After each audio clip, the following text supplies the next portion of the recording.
Donc cette table ronde a pour objet démocratie et modèle de société. Un titre qui peut vous sembler un peu obscur, mais ça va s'éclaircir. Donc, j'ai prévu un programme assez copieux où on n'ira sans doute pas au bout, mais au moins on a largement de quoi discuter. Donc déjà, les bases, définition de la démocratie et qu'est-ce que c'est qu'un modèle de société. Déjà poser ces deux éléments-là. Après, aborder la question des forces sociales qui existent dans la société. Avec un certain nombre de questions sur cela. Puis deux questions importantes après. Ne pas confondre la fin, c'est-à-dire le modèle, et les moyens. La démocratie, première question. Et quid des valeurs qui sont partagées dans une société pour former une nation. Après, la situation présente, donc avec la démocratie est-elle en danger et pourquoi? Et quid des libertariens, qui sont quand même des gens qui arrivent au pouvoir aujourd'hui, notamment aux États-Unis, et de leur idéologie. Et puis l'avenir, éventuellement, qu'on pourra tracer, quelle solution, comment avancer vers cette solution. Donc, pour cela, j'étais parti sur base d'un texte que vous pourrez peut-être trouver sur le site de l'événement, qui dit en gros, à l'heure où les libertariens ont le vent en poupe, on le voit. On peut définir libertarien. Alors les libertariens, c'est un courant du néolibéralisme qui s'est fondé dans les années 30, 1930. Il y a deux grands courants dans le néolibéralisme. Les libertariens, ils pensent que la loi du marché doit s'imposer et doit être complètement libre, sans intervention de l'État. Avec l'État... Aujourd'hui, on a des libertariens qui pensent que la loi du marché, sans l'intervention de l'État, fixe le prix. N'oubliez pas qu'il y a joli la Pour l'instant, on a des libéraux. Voilà. On a des libéraux, on n'a pas des libertariens. Et il ne faut pas confondre libéraux et libertariens. Ah non, j'avais cru comprendre que c'était les libertariens qui prenaient le pouvoir. C'est ça. Pour l'instant, pas en France. Pas en France. Mais Javier Milei en Argentine, où Donald Trump et surtout son entourage sont des libertariens. Si vous voulez un Français qui font et un peu libertarien. Bon, bref. C'est un mot sur lequel personne n'est d'accord. Donc voilà, je dirais le néolibéralisme version traditionnelle, je dirais incarné par Macron, est un peu empêtré dans ces crises tous azimuts aujourd'hui. Donc l'idée, c'est justement de préparer une alternative politique à ces deux courants. Mais eux, ces gens-là, ils ont quand même une idéologie. Ils ont quelque part un modèle de société, même si c'est faible comme modèle de société pour les libertariens. C'est quand même une forme d'idéologie, c'est quand même une forme de modèle de société. D'où la question de se poser, si on veut réinventer la démocratie, est-ce qu'il ne faut pas proposer un modèle de société, justement? Parce que des mots d'ordre comme démocratie directe, RIC, en toute matière, oui, c'est certainement nécessaire. Mais est-ce que c'est suffisant? Personnellement, je ne le crois pas. Je propose justement cette table ronde. Par exemple, est-il possible de gouverner au quotidien par référendum? Je pense que ça me semble assez utopique. Alors, donc pour en discuter, j'ai demandé à un certain nombre de personnes de venir en discuter avec moi. Il y a à côté de moi Pascal Gégère, qui est le secrétaire général de l'APUC, c'est-à-dire l'association pour une constituante, qui a été créée après le débit de démocratie que constitue le traité de Lisbonne par rapport au référendum sur la Constitution européenne organisé en 2005, où nous nous étions prononcés pour le non à 55%. Et puis, donc, Jean-Pierre, Pascal, qui est venu spécialement pour l'événement aujourd'hui ce matin en train, Et puis Jean Molinet, qui est en visioconférence ici, qui n'a pas pu se déplacer, parce qu'évidemment, c'est un certain budget, hein, il faudra vous confirmer, Pascal, de se déplacer, enfin, comme nous tous, enfin, peut-être pas nous tous, d'autres partie des gens ici d'ailleurs. Jean Molinet, qui est l'auteur de l'essai, d'un essai qui s'appelle « Peut-on bâtir la démocratie ?», dans lequel il déplore notamment les partis, bon, il complétera évidemment, hein, il explique qu'il triche, que c'est un système politique capitaliste qu'on appelle démocratie, mais qui est plutôt une aristocratie, mais sans le droit du sang. Et donc sa préconisation, c'est d'aller vers la démocratie avec des agoras citoyennes. Il corrigera, il complétera si nécessaire. Donc voilà pour je dirais, l'introduction. Est-ce que, messieurs, vous voulez rajouter quelque chose avant qu'on rentre dans le sujet ? Jean ? Juste savoir si vous m'entendez correctement, à part ça. Est-ce que vous l'entendez ? Il faudrait qu'il parle. Peut-être mettre le micro à côté de. Vas-y, parle.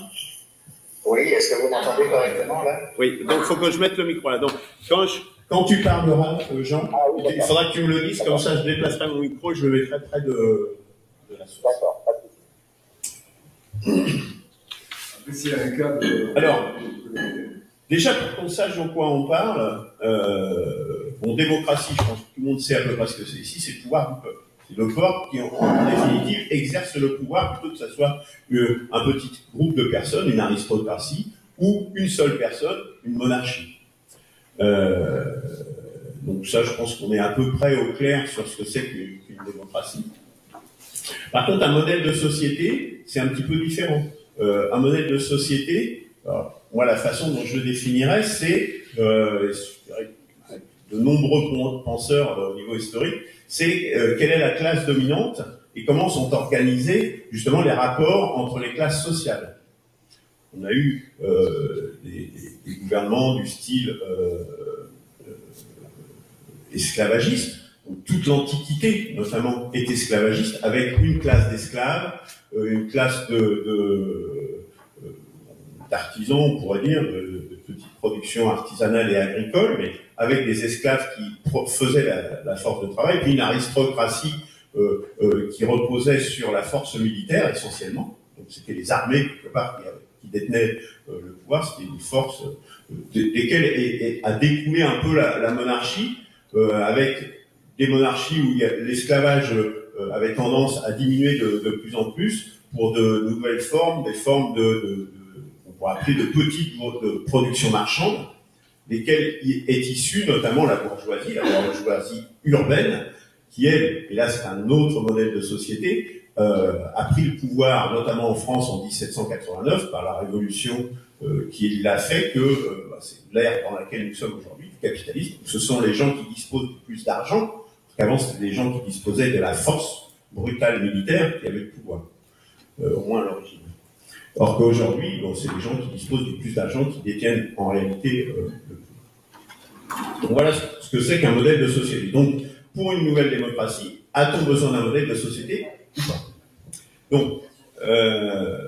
Donc, au centre de ça, vous comprenez qu'il y a les forces sociales.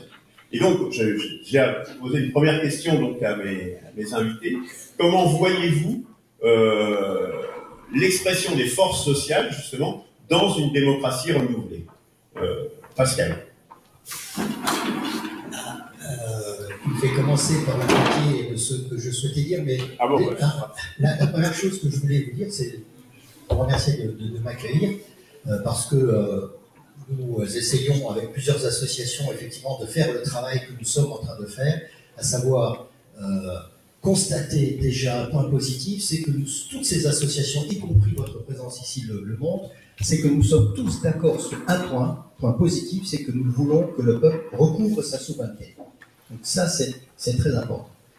Là où on commence à diverger, c'est effectivement sur la manière de s'y prendre. Chacun, et c'était Anna, je crois, avait raison, chacun vient avec sa petite idée, je veux faire ci, à savoir, le rythme me semble important, la démocratie directe me semble important, le tirage au sort me semble important. Donc, en fait, chacun vient avec sa petite contribution, mais s'aperçoit qu'en fait, la problématique n'est pas tant dans dans la solution que nous allons trouver, mais plutôt dans un travail de fond que nous sommes en train de faire aujourd'hui, à savoir sur quoi sommes-nous d'accord et comment peut-on capitaliser sur ce que nous sommes d'accord et sur quoi sommes-nous en divergence et comment peut-on nous rapprocher pour finalement mettre en place cet recouvrement de la souveraineté. Alors, quand je vous ai entendu parler, tout de suite ça a fait tilt parce qu'en fait on confond pas mal de choses, c'est-à-dire qu'on croit savoir ce qu'il y a derrière les concepts, démocratie, et puis on s'aperçoit que chacun y met finalement sa propre vision des choses.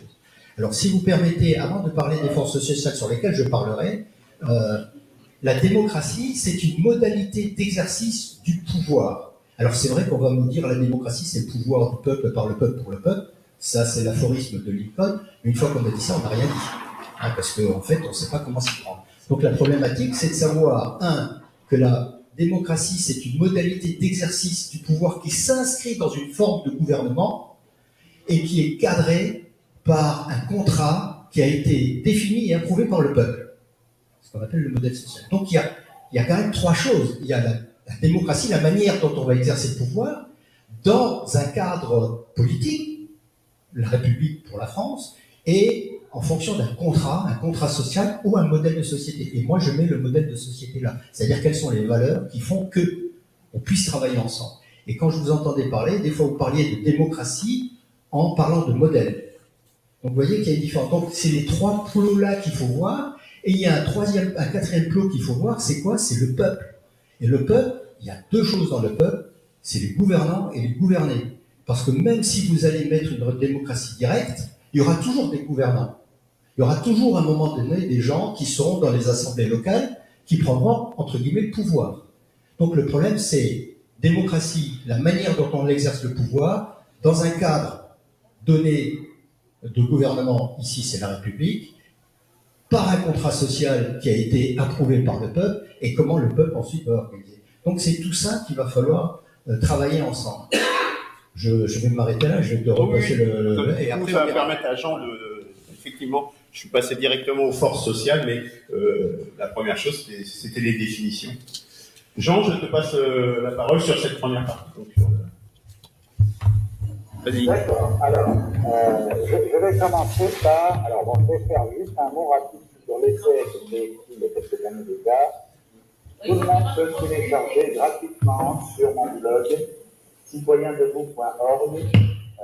Citoyen au pluriel, 2 mots singulier, le tout en un seul mot, tout en minuscule.org. Si vous avez un problème de certificat de sécurité, vous passez parce que c'est un certificat mais il n'y a aucun risque. Et puis vous allez dans la rubrique sur la démocratie, vous allez trouver le livre en téléchargement libre. Je pense que pour notre problème de modèle de société, il y a un premier problème majeur, et j'insiste là-dessus, c'est un problème avec le sens des mots. On parle du sens des mots, du mot démocratie. Moi, je me souviens qu'à une époque, à l'époque où j'écrivais justement cet essai, j'avais trouvé sur le site du Sénat, je parle du Sénat français, la démocratie, c'est la liberté d'expression et le droit de vote. C'est totalement faux. Ça, c'est clair, c'est totalement faux. Le sens des mots, vous savez que, bon, vous ne savez pas, Confucius, qui n'était pas tout à fait un con d'ailleurs, disait, lorsque les mots perdent leur sens, l'homme perd sa liberté. Et on a eu des successions de gouvernements depuis des décennies qui se sont ingéniés à modifier le sens des mots sans que personne s'en rende compte. Je vais prendre deux exemples. Sous le gouvernement d'Édouard Herriot, on a remplacé le ministère de l'Instruction publique par le ministère de l'Éducation nationale. Et plus tard, jusqu'à côté de mon national d'ailleurs. Bon, bref. Sauf que instruction et éducation, ça n'est pas le même sens. L'instruction est la transmission d'un savoir par un enseignant à un élève, alors que l'éducation, c'est la transmission des valeurs de parents à ses enfants. Plus récemment, Macron, quand il a pris son poste de premier mandat, il a changé la titulature d'un ministère. On a eu le ministère de la Défense qui est devenu le ministère des Armées. Ça n'a pas le même sens. Il est beaucoup plus difficile de justifier qu'on ait des troupes qui soient stationnées à 300 km de Saint-Pétersbourg avec un ministère de la Défense. Le mot défense, ça veut dire qu'on a eu des forces militaires qui sont prêtes à défendre notre territoire si un voisin a des velléités coloniales chez nous. Alors que si c'est le ministère des Armées, bah, là, il n'y a plus cette justification, si vous voulez, c'est plus de la défense. On est susceptible d'éventuellement faire de la taille. Ça permet de justifier la guerre, ce qui n'est pas acceptable. Le mot démocratie, ensuite, bon, c'est autre chose. Moi, je dis, et j'ai entendu des choses, et je vous trouve tous très indulgents, je ne le dis pas, la démocratie n'a jamais existé, sauf dans une certaine mesure, et avec beaucoup de guillemets, à Athènes, il y a 2500 ans. Aujourd'hui, la démocratie, c'est un mot dans les discours des politiciens qui font des campagnes électorales pour avoir les mandats. On n'est pas en démocratie. La démocratie, ça commence d'abord localement, à l'échelle de la commune. Et moi, justement, ce que je propose, bon, et c'est indépendant en plus du système politique, parce que on est actuellement en République, mais ça fonctionnerait si vous écoutez Marion Sillaud, par exemple, elle disait qu'il n'y a jamais eu de démocratie depuis la Révolution qu'il n'y en a autant qu'il y en avait sous la monarchie. Il y avait plus de démocratie sous la monarchie qu'il y en a depuis la Révolution. Et ce qui est un constat. Et tout ça est détricoté, en plus, le peu de démocratie qu'il y avait, est détricoté, on commence par faire, par exemple, les communautés de communes. C'est-à-dire que le pouvoir local dans une commune est déplacé vers une commune centralisée, etc. Et puis vous avez des fonctionnaires municipaux qui habitent à Saint-Born et qui n'en ont plus rien à faire de ce que vous avez chez vous. Vous avez un problème chez vous, ben avant ça, vous appelez le maire, etc., vous envoyez le samedi parce que, ben voilà, c'est un village, c'est fini ça. Là, il faut passer par la communauté de communes, et maintenant, c'est du personnel, c'est travail de 9 à 5, du lundi au vendredi, et puis le reste du temps, vous devez vous énerver. C'est pas de la démocratie. Et le sens des mots, il faut aussi penser au mot citoyen. Qu'est-ce qu'un citoyen? Combien y a-t-il de citoyens? Et là, je vous pose la question en vous précisant quand même que c'est une question piège. Combien avons-nous de citoyens en France? Et il y en a qui vont me dire 40 millions, 30 millions, 10 millions. Non, il n'y a pas autant que ça. Des citoyens en France, nous en avons 577. Parce que les citoyens, ils votent la loi. Et ça fait toute la différence. C'est-à-dire que quand j'ai entendu tout à l'heure le mot démocratie représentative, ça s'appelle un oxymore. La démocratie, c'est nous qui exerçons nous-mêmes le pouvoir, c'est pas un représentant qui confisque en fait le choix et les idées, les opinions. Donc, si vous voulez, le problème du modèle de société, et on reviendra probablement plus tard avec plus sur le problème des valeurs, parce que c'est un chapitre que j'ai rajouté dans l'essai. Bon, l'essai, je l'avais mis en auto-édition, mais je l'ai réécrit plus tard, et c'est pour ça que maintenant, bon, il est téléchargeable, il n'existe pas en version papier, parce que bon, je n'ai pas relancé l'auto-édition, j'en ai pas vendu assez, et puis bon, je n'ai pas trouvé d'éditeur, et à la lecture, vous comprendrez rapidement pourquoi, parce que ce que je dis n'est absolument pas politiquement correct. Mais le pouvoir, il doit commencer, et ensuite, ben, c'est le sens de mots sur, je disais tout à l'heure, le citoyen vote la loi, nous, on n'est pas des électeurs. Enfin, si, on est des électeurs, on n'est pas des citoyens. Comme le dit Étienne Chouard, il l'a déjà dit plusieurs fois, on ne vote pas, on élit. Celui qui vote, c'est le représentant parlementaire qui vote les lois qu'on ne lui a même pas demandé de voter nécessairement et dont il n'a même pas nécessairement parlé dans son programme électoral. Et on l'a vu combien de fois. Et tous les 5 ans, on commence. C'est la même chose. Donc le sens des mots, ben, le citoyen, il vote la loi, et puis, quand je disais tout à l'heure fermation, le sujet de fermation, ben, c'est encore une fois, c'est ce problème de fermation, ça veut dire on partage une zone géographique, on partage une langue, on partage une histoire, on partage des valeurs. C'est pour ça que ces valeurs sont importantes, et il y a un chapitre que j'ai rajouté quand j'avais écrit Jean, oui, on va y revenir. On va essayer de se recentrer. Voilà. Donc on était sur les définitions et du coup, je pense qu'on a chacun donné un peu notre approche de ça. Donc on peut passer au deuxième plan. Donc la question des forces sociales, qui me semble effectivement. Comment voyez-vous leur expression dans une démocratie renouvelée? Je vais vous donner déjà ma vision. Je dirais, c'est il ne peut pas y avoir de démocratie qui ignore les forces sociales.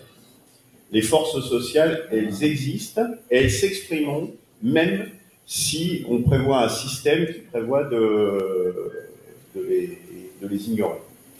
Et c'est un petit peu le problème que je vois dans la démocratie directe, c'est-à-dire on considère le peuple avec tous les gens, je dirais, au même niveau. Mais dans la réalité, ce n'est pas le cas. Quelqu'un qui est fortuné, on le sait bien, quelqu'un qui est fortuné a beaucoup plus de pouvoir, de puissance que quelqu'un qui ne l'est pas. La relation d'un employeur et d'un employé, on sait bien qu'il y a ce qui est d'ailleurs c'est la source du code du travail aujourd'hui, il y a une relation de dépendance de l'un à l'autre. Donc ne pas prendre cela d'un lien de subordination, c'est exactement le terme juridique exact, et donc ignorer ça, vouloir créer un modèle de démocratie qui ne tiendrait pas compte de ça, c'est à mon sens complètement irréaliste, puisque ça va exploser, puisque les forces de toute façon finiront par s'exprimer. Si elles ne trouvent pas les moyens de s'exprimer, si elles sont suffisamment puissantes, eh bien elles feront des révolutions, elles feront des coups d'État, elles feront tout ce qu'il faut bien. Si les gens qui sont fortunés s'allient entre eux, ils vont payer des militaires, ils vont payer des hommes de main qui vont faire un coup d'État. C'est ça que ça veut dire, hein, tout simplement. Ou ils vont faire qu'un pays voisin va attaquer ce pays-là. En Amérique latine, c'est arrivé très fréquemment, ce genre de choses. Des gens qui voulaient faire la démocratie, je pensais, bon, dans ma jeunesse, je parle au Nicaragua, par exemple, mais il y a eu au Guatemala voisin, ils ont armé des gens avec une base arrière, avec les contrats, qui sont venus faire le coup de force au Nicaragua. Voilà, c'est un exemple. Donc, croire qu'en ignorant les forces, on peut arriver à un modèle qui fonctionne, je crois que c'est une grave illusion. Donc, je pense que c'est pour ça que l'expression « une démocratie renouvelée » doit absolument traiter ce sujet. Pascal. Je trouve que on reviendra peut-être tout à l'heure sur la notion de démocratie. On reviendra sur la notion parce qu'en fait, il est passé directement aux forces sociales.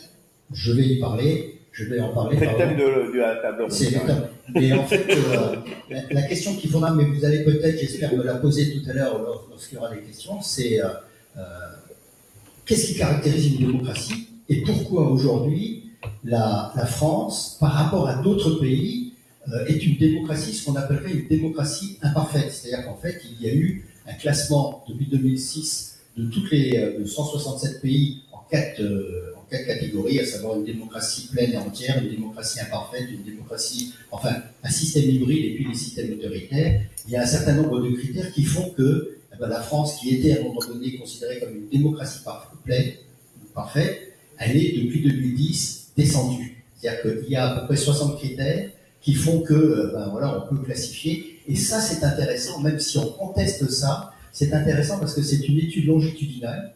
Depuis 2006, on a une vision de comment, dans un certain nombre de critères, la France évolue, et on pourra en parler. Et c'est une comparaison dans l'espace, c'est-à-dire qu'on se compare aux autres.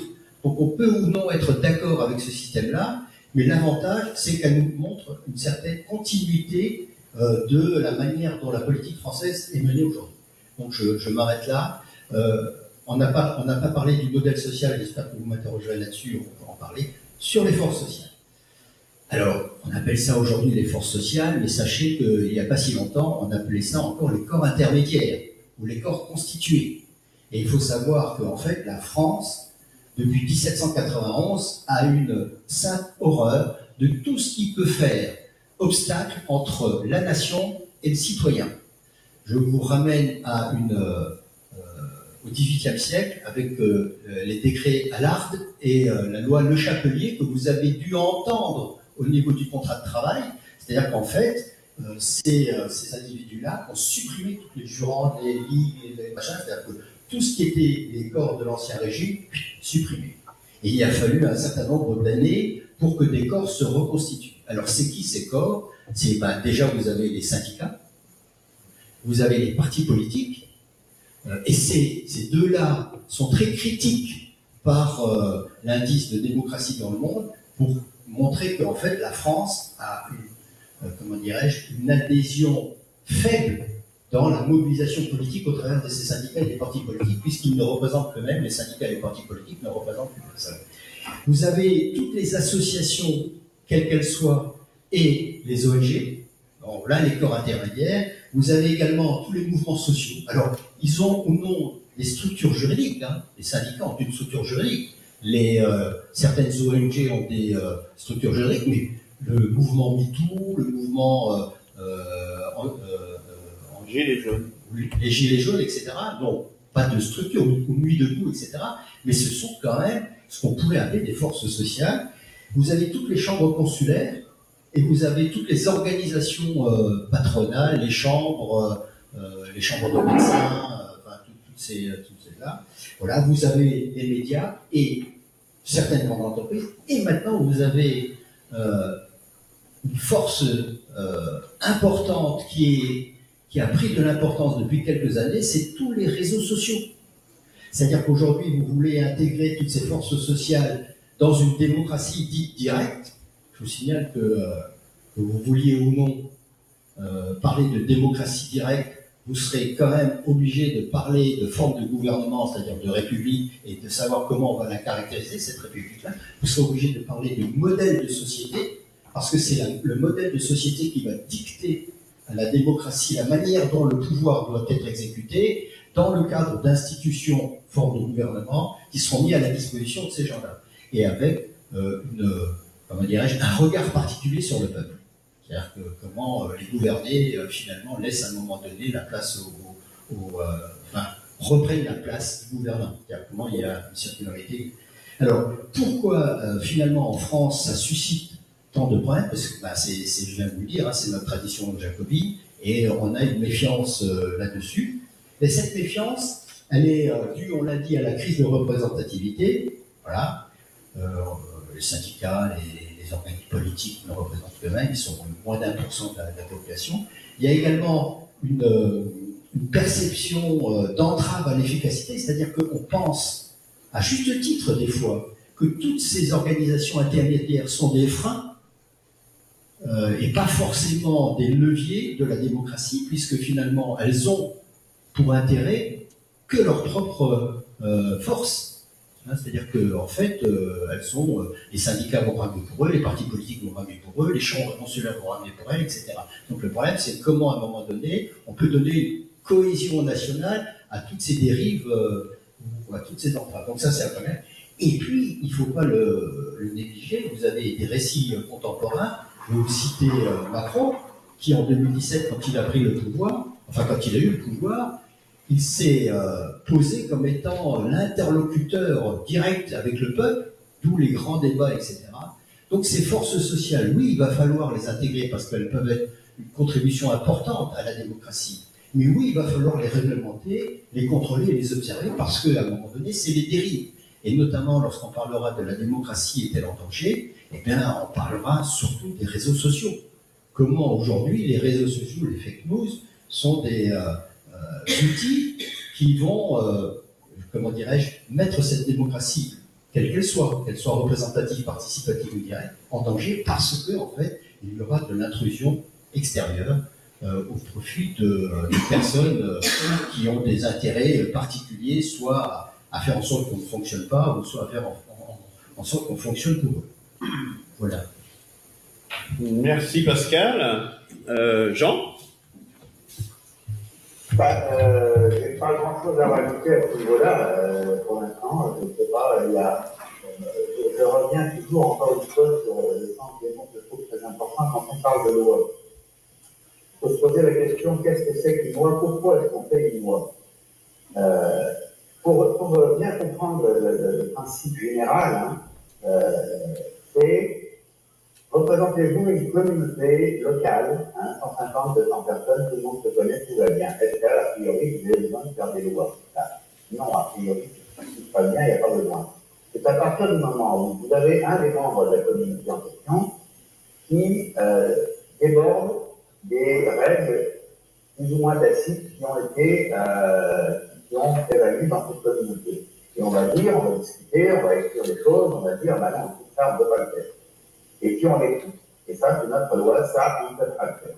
Ce qui veut dire que fondamentalement, la loi n'est pas là pour interdire, obliger quoi que ce soit, elle est là pour protéger tout le monde. Et on a un problème avec ça aujourd'hui, puisqu'en fait, les lois qui sont faites, c'est pas elles ne même pas d'elles-mêmes, elle n'émane pas des citoyens, parce qu'il n'y a pas de citoyens, en fait, il y a des électeurs, elle n'émane pas d'eux-mêmes. C'est pour ça que je dis que la démocratie n'existe pas. Hein. La démocratie, elle se fait à nous de faire des lois. Et on fait des lois parce qu'on en a besoin. Encore une fois, c'est pour nous protéger. C'est pas pour dire à la monde, on ne peut pas rouler à plus de 80 km sur les routes. Ça n'a aucun sens. C'est pas de la démocratie, ça c'est du contrôle. Ça. Et le contrôle de qui? Au profit de qui?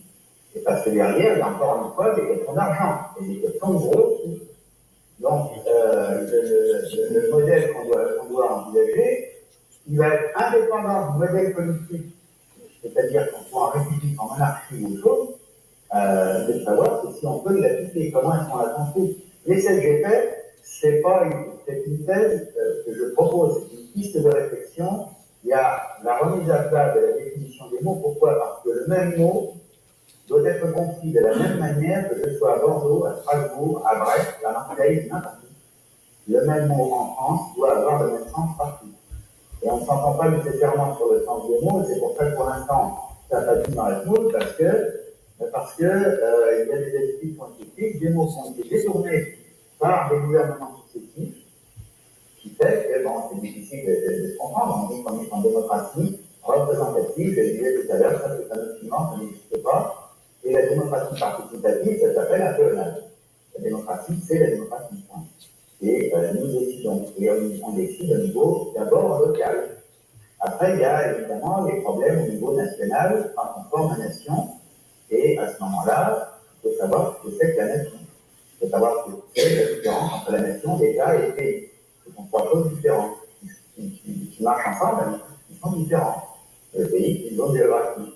L'État, c'est l'appareil politique, l'outil dont nous nous sommes dotés collectivement pour gérer les affaires communes au niveau du pays. Mais c'est pas, c'est une force qui doit être à notre service, et pas l'inverse.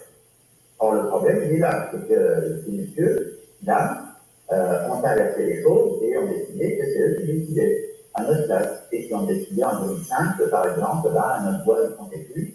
Donc, voilà, on a eu droit à l'Europe quand même. Merci Jean. Oui, je pense que cette notion de définition des mots est tout à fait essentielle. Je pense qu'effectivement, si on veut travailler à la démocratie, il faut également travailler sur un glossaire et travailler et avoir des définitions communes. Sinon, on risque de jamais pouvoir se comprendre. Alors, je vais passer la parole au public déjà pour un premier tour Alors, qui veut commencer? Je vais te dire juste une chose. Je reviens sur l'indice sur la démocratie. Je suis allé le vérifier, donc en effet, c'est un sujet qui m'intéresse. Il a été créé en 1945, juste après-guerre. Et j'ai juste essayé de vous lire les critères de cet indice démocratique. Donc, c'est 190 pays dans le monde qui sont évalués. C'est fait par différentes revues. C'est un indice donc, sur la démocratie qui prend en compte la culture démocratique du pays, la capacité du gouvernement à mettre en œuvre son programme, le respect des libertés civiles, la participation citoyenne et la qualité du processus électoral. Donc ça définit 5 grandes familles de critères démocratiques, et en tout, il y a plus de 140 critères qui sont regardés à la loupe. Là, il y a des détails sur... En fait, depuis 2006, c'est un indice qui est fait tous les 2 ans, 2006-2008, et ensuite c'est tous les ans. Et c'est entre 167 et 170, mais ça peut varier pays. Oui.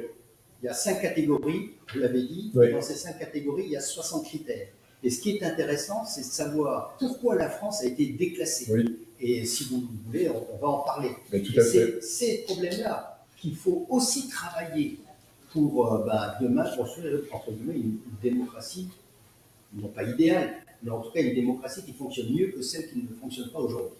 Mais en tout cas, c'est des éléments d'approche qui nous permettent de dire, en fait, parce que notre principale difficulté, il a raison le collègue quand il le dit, c'est une fois qu'on a dit la démocratie, c'est la souveraineté du peuple. Non, la souveraineté du peuple, elle ne se situe pas dans la démocratie. La souveraineté du peuple se situe dans la Constitution.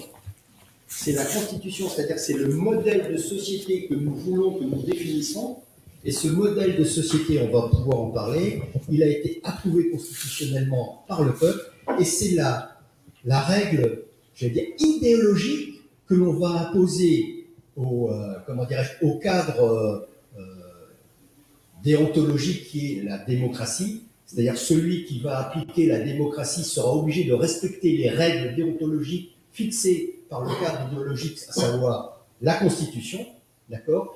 Dans le cadre d'un gouvernement, c'est-à-dire la République, c'est l'ensemble des institutions qu'on va mettre à la disposition des gens. On a parlé d'ARS, c'est-à-dire qu'à un moment donné, on va dire, c'est une institution, comment va-t-elle fonctionner dans le cadre de notre République et comment va-t-elle être un instrument à la main de ceux qui vont exercer le pouvoir, démocratie, mais qui, dans le respect de la Constitution donnée par le peuple.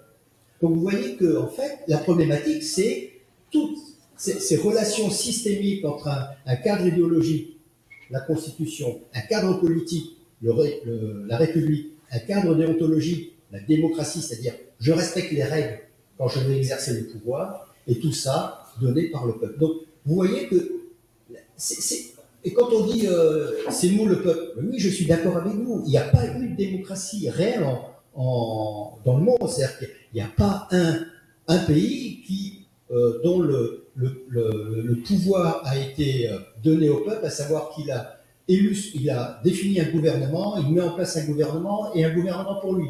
C'est l'aphorisme de Lincoln. C'est mortel, les aphorismes. Tel père, tel fils. Ouais, c'est-à-dire qu'on coupe tout court. Et non, la démocratie, c'est pas simplement le pouvoir du peuple par le peuple pour le peuple. La démocratie, c'est comment je mets en place un certain nombre de règles pour exercer le pouvoir qui m'ont été imposées par le peuple qui a décrit un modèle de société et dans le cadre d'un régime politique, la République, dans lequel il y a des institutions qui elles-mêmes doivent être respectées au regard de ce que dit la Constitution. C'est très complexe, Et on pourra parler de démocratie directe si vous voulez. T'avais pas fini? Ouais, ça, je vais préciser, je te donne le micro. Donc, c'est une note de 0 à 10. Hein. La France est aujourd'hui notée à 8 sur 10. Non, 7,98. La 2024, 7,98 si tu veux. Non, mais c'est important. Oui. Attends, juste, je veux dire ça. Ils sont à 8 sur 10, donc on a été déclassé dans ce qu'on appelle démocratie défaillante, hein, aujourd'hui. À savoir que les pays qui sont classés à 10 sur 10, hein, qui sont dans les meilleures notes, c'est les pays nordiques, la démocratie européenne. Norvège, Suède et Islande occupent les 3 premières places. On les appelle des démocraties pleines, dans lesquelles les libertés civiles et politiques sont respectées, la participation électorale est élevée et le pouvoir judiciaire est indépendant. Avec ce score de 8, hein, la France se situe, on va dire, dans le milieu du peloton. Elle affiche 3 types de faiblesses ces dernières années, qui sont les critères de déclassement de la France dans l'indice démocratique. Premier critère sur lequel on est en baisse, c'est les libertés, le respect des libertés. Deuxième critère sur lequel on est en baisse, c'est la participation politique. Hein, vu les scores de participation aux élections, on comprend. Et le troisième sujet, c'est le fonctionnement du gouvernement, hein, sur lequel là aussi on perd en critères. Et tout en bas du classement, je termine là-dessus, je te passe le micro, on retrouve des pays comme Géorgie, Roumanie, Moldavie, Albanie ou Russie, hein, qui eux sont des notes autour de 3 sur 10 par exemple, hein, qui sont déclarés plutôt comme des régimes autoritaires. Voilà, c'était pour préciser ces éléments dans le débat. Je crois que c'était toi qui avais demandé à... Oui, mais c'est pas grave. Bon. Alors on attend la parole. En fait, c'est de 8 à 10. 8 à 10, c'est plein. Et de 6 à 7,99, ouais, c'est imparfait. Et la France, elle était en 2006 et en 2008, 8,08. Et là, elle est tombée à 7,98, donc elle est démocratie. Elle n'est pas à 8, elle est à 7,98. Il y a un autre classement, on a dégradé, c'est l'indice sur la corruption. Alors, on va dire là, voilà, sur lequel là aussi. Pour compléter, elle est à la 26e place. Les États-Unis, c'est la 28e place. C'est ça. Et au niveau de la corruption, on est à la 26e place. Ça, et là aussi, on est en. On va en parler. Vas-y, Sylvie, à toi. Excusez-nous, madame. Alors, moi, c'était par rapport à l'évocation des fake news sur les réseaux sociaux. Je suis un peu surprise parce qu'on a parlé tout à l'heure, on parlait de la chanson, hein, je crois, par rapport à la télévision. C'est la télévision qui fait la manipulation des masses. Et heureusement, aujourd'hui, qu'on a les réseaux sociaux, parce qu'on a vu d'ailleurs, c'est Christine Lalo qui était journaliste investigatrice de TF1 à l'époque, au moment de Tchernobyl, il y a eu au journal de TF1, au 13h, journal de 13h, la dénonciation du fait qu'il était dit par le gouvernement que le nuage était arrêté à la frontière. Aujourd'hui, quand on voit comment a été traitée la crise Covid par les médias mainstream, heureusement qu'il y a les réseaux sociaux. Donc j'ai pas compris la critique des fake news sur les réseaux sociaux. Vas-y, on va faire tourner les micros. Le public. Ouais, je te rejoins tout à fait sur le principe des réseaux sociaux. Je pense heureusement qu'ils sont là. Ouais. C'est un outil de communication avant tout. Et les fake news sont arrivés du gouvernement tous les jours, les médecins de plateau, etc. Les réseaux sociaux servent, il y a des dérives comme dans tout système humain, comme dans toute organisation. Mais heureusement qu'on les a. Autre chose, je voulais réagir sur ce fameux aphorisme de Lincoln que moi je trouve, c'est la démocratie idéale. Il le définit idéalement. Et pour moi, la Constitution, après il y a une mise en pratique, une mise en application qui se passe par le référendum. Et le référendum est écrit dans la Constitution, article 2 ou 3, je ne sais plus. La souveraineté, le peuple exerce sa souveraineté par la voie du référendum et par la voie de ses représentants, sauf que c'est une obligation constitutionnelle et que ça fait 20 ans qu'on ne nous a pas proposé un référendum. Donc voilà, la démocratie, c'est aussi l'exercice concret de cet aphorisme qui passe par deux choses, par la voie des représentants. Bon, ça c'est discutable, on peut les élire, on peut les tirer au sort, on peut faire plein de choses, on peut tout changer, et le référendum. Qui moi me tient à cœur, parce que voilà, comme tu disais, en 2005, on a voté non quand même assez massivement, et puis voilà où on en est arrivé, quoi, à cause d'individus qui ne respectent même pas la Constitution, donc qui ne respectent pas le peuple. Souveraineté par le référendum et par le vote des représentants. C'est qui voulait prendre la parole? Vas-y.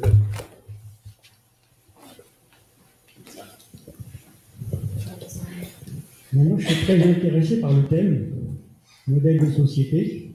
On n'en parle pas. Alors déjà, quelles sont les bases du modèle de société? Il y en a plusieurs, je ne sais pas, mais moi j'en vois deux. C'est la propriété et le travail. Donc la propriété, tu l'as évoqué un peu en disant qu'il y avait des gens qui étaient plus riches que l'autre, qui avaient plus de pouvoir que l'autre. Donc la propriété est un élément fondamental. Au siècle dernier, le partage se faisait entre la propriété libre capitaliste et la propriété collective, le communisme. Donc la propriété collective a échoué. Pourquoi? Parce que, comment dirais-je, quelque chose dont tout le monde est propriétaire n'appartient à personne. Il appartient à tout le monde, donc elle appartient à personne. Et quand ça appartient à personne, personne ne l'entretient. On n'a qu'à aller dans nos campagnes, par exemple, voir les canaux, etc., que nos ancêtres ont construits pour se protéger des crues et tout. C'est devenu bien collectif. Avant, ça appartenait aux notables du coin, et du coup, c'est pas entretenu. Voilà. Donc, il y a ce problème-là. Donc, on dit on a aboli la propriété, c'est un échec. Mais la propriété aujourd'hui, qui est le pouvoir numéro 1, ça ne peut pas marcher non plus. Donc, il faut redéfinir la propriété. Deuxièmement, c'est le travail. Alors, le travail aujourd'hui, on considère, et ça a été un jugement récent d'approuver, qu'il y a le temps de travail. Peu importe ce qu'on fait, c'est le temps de travail. Le temps de travail, c'est le temps dans lequel on est à la disposition de son employeur. C'est-à-dire, on est l'esclave de son employeur. C'est ça la définition du travail. Et aujourd'hui, au Parlement européen, ils ont considéré que les attachés parlementaires, ils étaient à la disposition du Parlement européen, qui est leur employeur, parce que c'est lui qui les paye, et pas à la disposition des partis politiques. Et aujourd'hui, c'est pour ça que en France, l'élection présidentielle risque d'être faussée pour cette interprétation. Alors, c'est donc le travail aussi, il faut redéfinir le travail, valeur par valeur, etc. Alors après, il y a aussi la solidarité, des choses comme ça, mais qui sont peut-être déduites de ces premiers principes, je veux dire. Aujourd'hui, le gros problème de la France, c'est qu'elle n'arrive plus à faire fonctionner son modèle de solidarité sociale. Elle le fait fonctionner en empruntant. Elle le fait fonctionner en empruntant. c'est-à-dire en mettant à la charge des générations futures le bien-être des générations présentes. Or, la garantie des générations futures, il y a un peu un jeu de dupes, ils n'ont pas la garantie. Moi, mes enfants pensent qu'ils n'auront pas de retraite, par exemple. Et il y a une majorité de gens qui considèrent, ils cotisent pour ma retraite en étant persuadés qu'ils n'en auront pas. Alors que moi, quand j'ai cotisé, quand mes parents cotisaient, ils pensaient que j'aurais une retraite et je l'ai. Donc en gros, c'est ces choses-là qu'il faudrait réaborder. Sur quoi on base un modèle de société. Et après, il y a comment on le fait fonctionner, peut-être.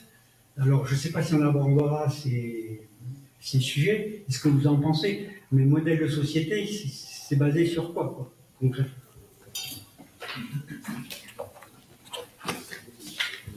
Merci beaucoup. Donc, je vais reprendre un petit peu la parole, oui. Sur les choses qui ont été dites, sur la notion de démocratie, bon, certes, il y a des définitions, on a parlé, avec les limites et la complexité qu'a introduit Pascal. Toutefois, dans l'aphorisme, je pense qu'il y a quand même une chose importante, je pense qu'on revient aux forces sociales, quelque part, c'est qui dispose du pouvoir suprême? Qui tranche derrière l'analyse? Est-ce que c'est le roi ou est-ce que c'est le peuple? Et le peuple, le moyen de trancher, et tu l'as très bien dit, c'est, moi j'en connais qu'un, c'est par le référendum, effectivement. L'expression suprême, et j'ai presque envie de dire unique, puisque c'est pour moi la seule démocratie directe possible dans la réalité, puisque c'est incarné plus d'une fois, on le voit, et justement le référendum. Donc, la démocratie aussi, c'est, au-delà de cette forme de mode de gouvernement, c'est aussi cette affirmation de quelle est la force finale qui a le pouvoir suprême. C'est pas avec les informations. Oui, non mais après, bien sûr. Bien sûr, c'est décisionnaire et non pas consultatif. Alors, réféendum, moi je dirais en toute matière, hein, puisque pour avoir vraiment le pouvoir suprême, il faut avoir le référendum dans législatif, abrogatoire, constituant. Décisionnaire, c'est-à-dire que la volonté exprimée par le peuple par le référendum soit appliquée par les élus, et qu'il ne soit pas consultatif. Comme malheureusement aujourd'hui on a beaucoup trop de consultations citoyennes qui ne sont pas suivies des faits derrière pour l'application. Absolument. Normalement, enfin, le référendum, sauf la violation, enfin, les violations, parce qu'on parle souvent du référendum de 2005, mais il y a aussi une autre violation du référendum qui a eu lieu en Alsace, tu sais, en 2013 ou en 2016, où la réunion des deux départements, où ils ont fait complètement fi de la décision populaire dans cette région. Donc ça c'est une chose. Je suis content que vous soyez revenu sur le modèle de société. Et sur quoi on le base? Effectivement, alors là je vais parler plus précisément de la proposition d'une perspective de la 6e République. C'est jusqu'ici, en effectif, ce que j'ai décrit, c'est des modèles de société où il y a une classe dominante. C'est les militaires, c'est les plus riches, c'est la noblesse. On a proposé, vous avez évoqué le socialisme ou le communisme, c'est de dire le socialisme ou le communisme, la classe dominante, ça devient le salariat, le prolétariat. C'est ça, la base, le fondement du communisme.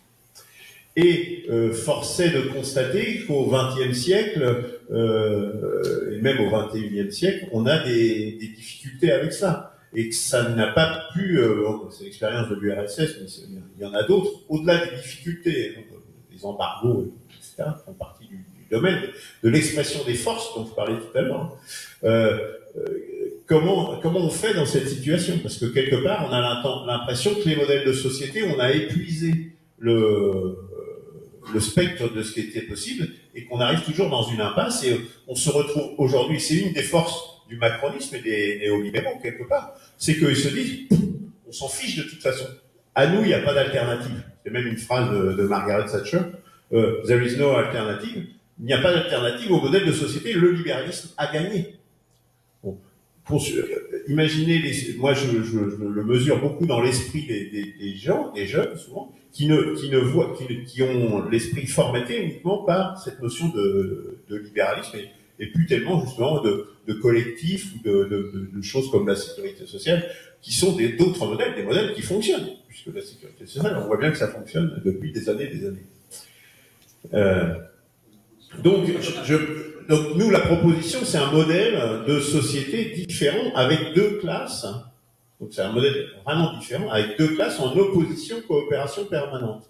C'est-à-dire avec d'une part le salariat, le prolétariat, et d'autre part la petite et moyenne bourgeoisie. C'est-à-dire qu'on n'élimine pas le libéralisme, la totalité du libéralisme, de l'initiative et de l'ambition individuelle, qui peut continuer de s'exprimer, parce que c'est une force sociale.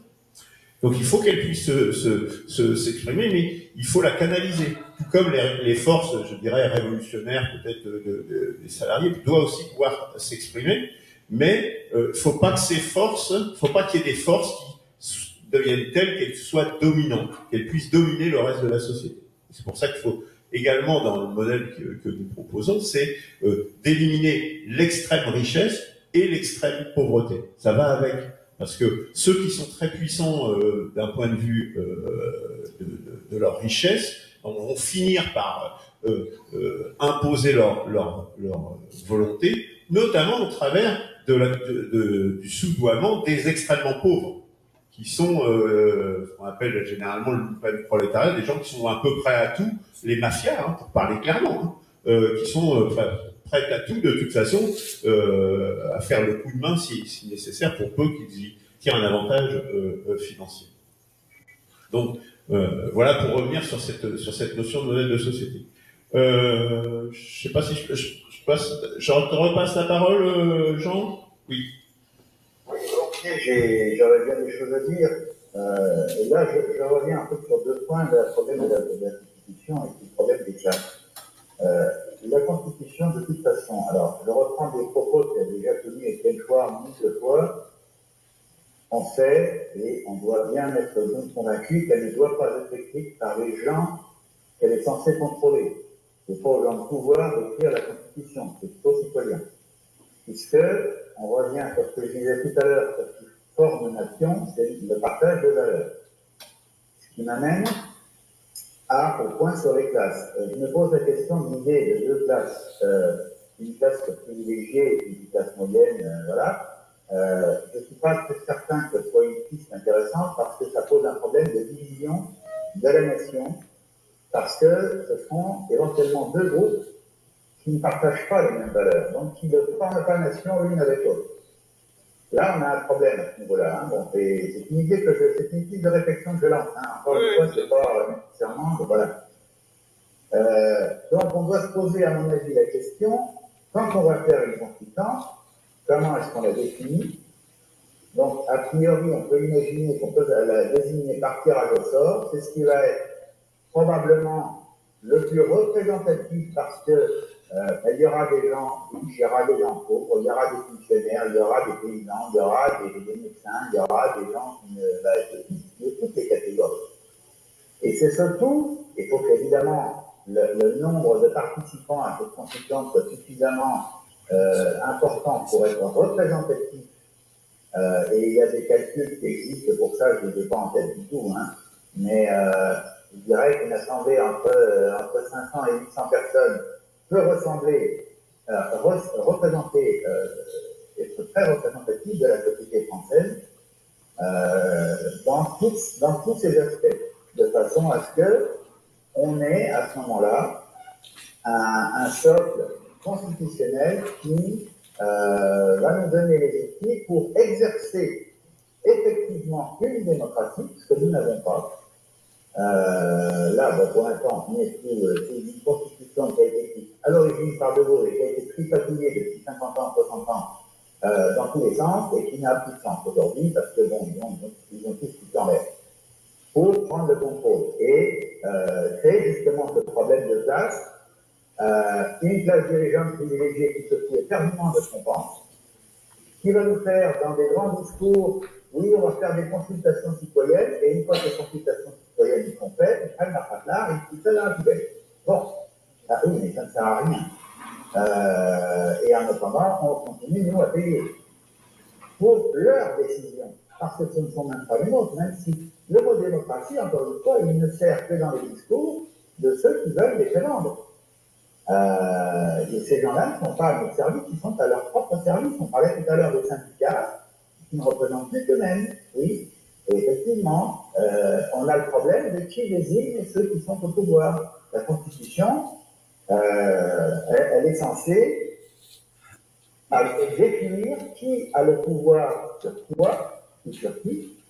On parlait tout à l'heure un peu plus tôt des liens de subordination. Il est normal qu'il y ait des subordinations dans une hiérarchie, que ce soit dans l'armée, par exemple, les colonels ont des liens de subordination par rapport à leurs généraux, comme les commandants, à leurs colonels, etc. Ça, c'est normal. C'est parce que c'est le modèle de fonctionnement de l'armée qui doit avoir une chaîne de commandement, c'est normal. Dans la société, personne n'a à dicter quoi que ce soit à qui que ce soit. Et le deuxième point qui est important, qui contrôle les organes de pouvoir? Parce qu'évidemment, s'ils sont laissés sans contrôle, on a ce qu'on voit aujourd'hui. On a des Macron avec sa clique de voyous qui font ce qu'ils ont envie de faire en nous faisant des grands discours et en nous envoyant tête ou en nous disant qu'ils viennent nous chercher dans ce réfugiant derrière 200 rangées de TRF. Bon, il ne faut pas qu'on me parle, même prononcer le mot démocratie aujourd'hui, pour moi, c'est un non-sens. Et je crois, et je reviens, j'insisterai jamais assez, il ne faut pas qu'on emploie les mots qui ne sont pas appropriés. Je vais prendre un autre exemple, parce que tout à l'heure, j'ai cité deux exemples sur le ministère de l'Instruction publique et le ministère de l'Éducation, le ministère de la Défense et le ministère des Armées. Prenez les bus de transport en commun. Prenez les bus à la RATP à Paris ou ailleurs dans le Gaulier. Et puis, il y a peut-être 15-20 ans, ils ont commencé à mettre des caméras là-dedans. Puis, en petite étiquette, le véhicule est équipé d'un matériel de vidéosurveillance. Mais si vous regardez ce qui est écrit aujourd'hui, ce matériel est équipé d'un matériel de vidéoprotection. On vous a retiré de nos surveillances parce qu'on veut vous empêcher de le penser. Là, si on avait laissé surveillance, vous pourriez être fondé à dire « Non, mais je n'ai pas besoin qu'on me surveille, je ne veux pas qu'on me surveille. » Alors que là, on vous met la vidéoprotection. Soit vous ne voulez pas être protégé, vous êtes un salaud. Vous voyez le côté vicieux, c'est que, et ça, il faut la vidéo aussi, les mots, on vous les enlève pour vous empêcher de les penser, pour vous les retirer de votre vocabulaire. Donc il faut qu'on reprenne, et ça c'est de la sémantique, mais on doit tous individuellement redevenir des citoyens, ce que nous ne sommes pas. Encore une fois, les citoyens nous votent la loi. Nous élisons. Nous sommes juste des électeurs, et voilà, on nous donne des citoyens parce que là, on ne frappe pas les mouches avec du vinaigre, on veut pouvoir nous donner un bout de papier à les mettre dans une boîte un dimanche pour dire, oui, je te confie le pouvoir. Et après, ils font ce qu'ils veulent. Mais en fait, c'est ce qu'il faut, tout ça. C'est pas de la démocratie. C'est de l'escroquerie. C'est une escroquerie, ni plus ni moins. Donc, cette histoire de classe, je pense qu'on doit tourner, à mon avis, vers pas une uniformisation. J'ai rien contre le fait qu'il y ait des gens riches. S'il y a des milliardaires en France, ainsi soit-il. Mais on doit pouvoir avoir une constitution et un système législatif qui fait qu'on va leur interdire d'abuser de ça, de ce pouvoir. Ils ont plus d'argent, très bien, mais ils le mettent au service de tous. Puisqu'au fond, finalement, ils gagnent sur notre travail à nous. J'ai jamais vu un milliardaire gagner des milliards avec son propre travail. Il l'a fait avec le travail des autres. C'est là-dessus, si vous voulez, qu'il doit y avoir une réflexion. Donc, on doit se tourner vers comment est-ce qu'on s'organise pour faire une constitution et éjecter la voie démocratique qui est en place. Merci Jean. On passe la parole à Pascal. Merci bien. Sur les réseaux sociaux, on en parlera après. On est sur. Je reparlerai également après ce que vous avez dit sur le référendum. Oui, le référendum est dans la Constitution. La problématique, c'est pourquoi les gens qui ont l'exercice du pouvoir ne l'utilisent pas. C'est ça la démocratie. Pourquoi ne respectent-ils pas les règles qui ont été imposées par le modèle social? Et le modèle social dans la Constitution, il doit être pensé sur un certain nombre de thèmes. Vous avez déjà les valeurs fondamentales. Vous les connaissez, liberté, égalité, solidarité, mais on peut parler éventuellement du mérite, on peut parler de la justice, on peut parler de la tradition. des choses qui sont un peu éludées, c'est-à-dire qu'en fait, on pense que c'est commun à tout le monde et que ça ne l'est pas. Donc il faut bien, à un moment donné, préciser un certain nombre de valeurs fondamentales qui vont faire en sorte que les gens ont envie de vivre ensemble. Parce qu'un modèle social, c'est en fait l'organisation de la société. Vous avez un deuxième point sur lequel la Constitution actuelle ne parle pas, c'est l'État. Lisez la Constitution, jamais le mot État n'est défini. Or, je vous signale qu'en France, celui qui détient la souveraineté, c'est pas le peuple, c'est l'État. C'est l'État qui a l'exercice de la souveraineté. Et donc, à un moment donné, il va bien falloir définir dans un modèle de société, c'est quoi finalement le périmètre de l'État. Je vous signale qu'actuellement, dans le périmètre de l'État, il y a ce que vous connaissez, les ministères, comment dirais-je, l'administration déconcentrée, vous avez les collectivités territoriales, mais vous avez aussi plus de 700 organisations diverses qui sont au service de l'administration, c'est les ODAC, qui dépensent plus de 15 milliards d'euros et qui finalement sont souvent tenus par des personnes qui sont passées par l'ENA et qui ont eu des grandes responsabilités, et puis une fois qu'on n'en veut plus, on les casse là. Et qui, en fait, ces ODAC font généralement ce que l'administration est censée faire. Donc non seulement on paye l'administration, mais on paye encore ces organismes-là. Donc la définition de l'État, c'est quoi de l'État, comment s'organise-t-il, et c'est ça qui doit être dans les valeurs fondamentales. Autre chose, c'est l'organisation politique. C'est dans quelle organisation économique, voulons-nous vivre? Dans un système capitaliste, dans un système socialiste, dans un système communiste, En fait, vous avez à définir l'organisation économique. Ce qui fera que dans l'organisation économique, vous parlerez à un moment donné de l'organisation fiscale. D'accord? Comment à un moment donné on évite qu'une tranche d'individus accapare l'ensemble des richesses nationales. Voilà. Vous avez aussi à parler du fonctionnement de la démocratie. C'est-à-dire que quelles sont les règles qui vont faire en sorte que lorsqu'il y aura des gens au pouvoir, eh bien, ils fonctionneront en fonction des critères démocratiques, des règles que la Constitution, que le modèle social impose. Alors ça peut être la représentative, la démocratie représentative, participative, directe, etc. Vous êtes dans une démocratie directe, vous serez amené à définir finalement un certain nombre de règles pour que ceux qui vont l'exercer, parce que ça ne va pas être le peuple, le peuple va dire à un moment donné par le référendum, par un certain nombre de choses, par les assemblées citoyennes, par les initiatives populaires, on va pouvoir définir ce que c'est qu'une démocratie directe, parce que ça ne va pas être le peuple qui va signer les contrats avec d'autres, ça va être des gens qui vont être nommés pour.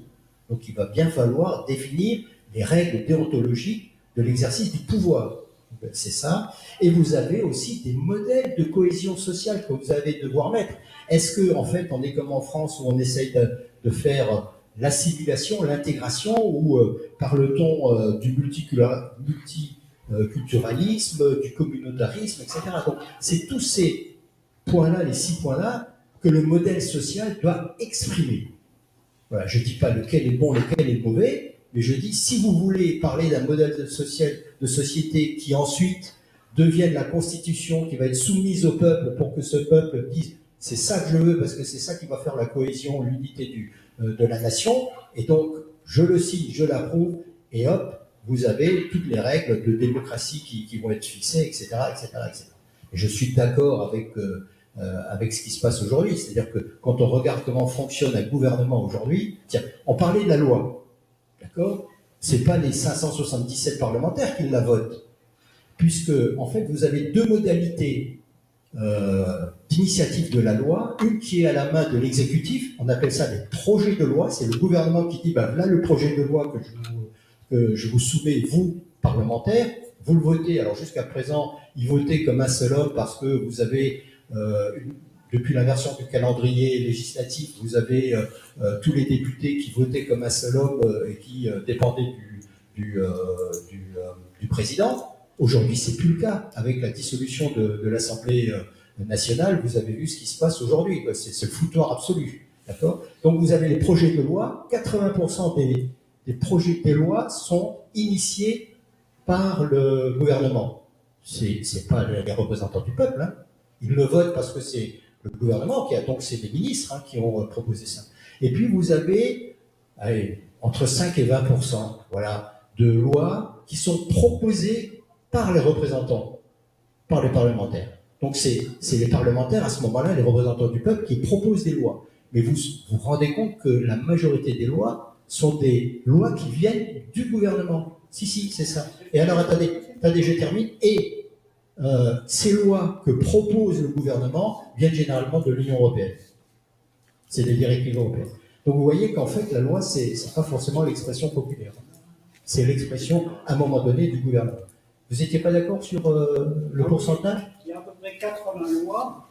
Il y en a une dizaine qui viennent du gouvernement, qui sont essentiellement des lois fiscales, et les autres viennent des parlementaires. Non, c'est l'inverse. Je vous assure, c'est des projets de loi. J'ai étudié ça pendant 2-3 ans, chaque semaine, le travail du Parlement. Il y a 80 lois, la moitié c'est des ratifications de traités internationaux, et l'autre moitié, ça se partage entre les qui sont proposés par le gouvernement. C'est des projets du gouvernement. Les traités internationaux, il n'y a pas de débat. Ouais. On l'approuve ou on l'approuve pas. Non, mais on l'approuve ou on l'approuve pas.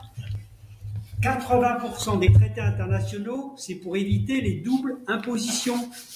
Qui ne veut pas être d'accord avec ça? Qu'un Français qui travaille en Algérie, au Maroc ou en Espagne ne soit pas imposé 2 fois?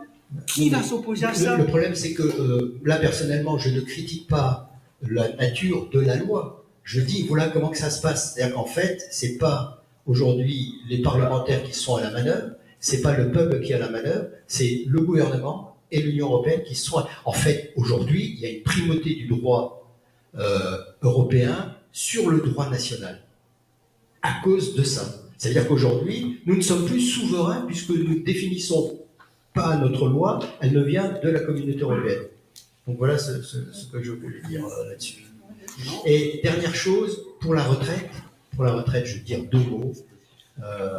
Quand on me dit c'est les jeunes qui payent ma retraite, moi, il y a des poils qui me mérissent, hein, parce que pendant 41 ans, j'ai accepté de me priver d'une partie de mon salaire que j'ai donné à une caisse qui s'appelle les caisses de retraite, et que, avec, comme dirais-je, retour, c'est que quand moi je serai à la retraite, ils me redonneront ce que j'ai misé. Le problème, c'est qu'aujourd'hui, il y a de moins en moins de salariés retraités, mais c'est pas dû parce que les gens ne travaillent pas, c'est parce qu'à un moment donné, il y a eu désindustrialisation, donc moins d'usines, moins de salariés, donc il y a moins de cotisants.